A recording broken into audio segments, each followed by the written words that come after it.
جرمنی میں آباد کشمیریوں نے کشمیر پر بھارتی لشکر کشی کے 68 سال مکمل ہونے پر یوم سیاہ منایا، جس کا مقصد عالمی برادری پر واضح کرنا تھا کہ بھارت نے ان کی مرضی کے خلاف ان کی سرزمین پر قبضہ کر رکھا ہے اور وہ انہیں حق خود ارادیت دینے سے مسلسل انکار کر رہا ہے۔ تفصیل فرینکفرٹ سے ہمارے نمائندے شبیر احمد خوکر سے۔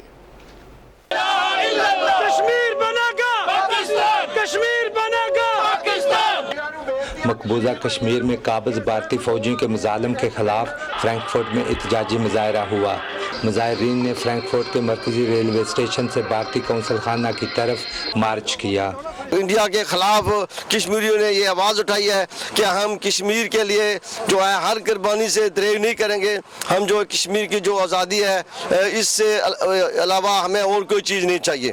انڈیا انسانیت پر ظلم کر رہا ہے۔ مذاہب کی بات میں وہ تو انسانیت کا تقاضا ہے کہ جو زندہ جلا رہے ہیں اور بچوں پہ ظلم ہو رہا ہے اور جو رہنے کی آزادی نہیں ہے، کوئی کھانے کی آزادی نہیں ہے، کسی قسم کی آزادی نہیں ہے کہ ظلم و ستم بند کرے۔ مظاہرین نے کشمیری پرچم، کتبے اور بینر اٹھا رکھے تھے جن پر انڈیا کشمیر چھوڑ دو، مقبوضہ کشمیر میں بھارتی مظالم بند کرو، اقوام متحدہ کی قراردادوں پر عمل درآمد کیا جائے، کشمیری عوام کو حق خود ارادیت دیا جائے جیسے نعرے درج تھے۔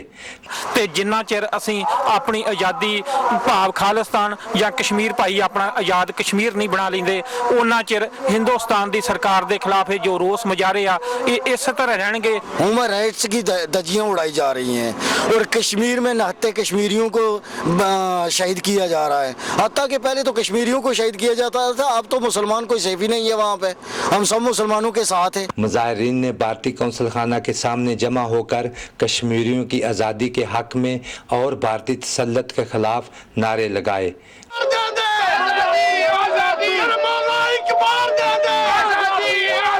مظاہرین سے خطاب کرتے ہوئے مقررین نے کہا کہ کشمیریوں کی جدوجہد کا مقصد اپنے ناقابل تنسیق حق خود ارادیت کا حصول ہے۔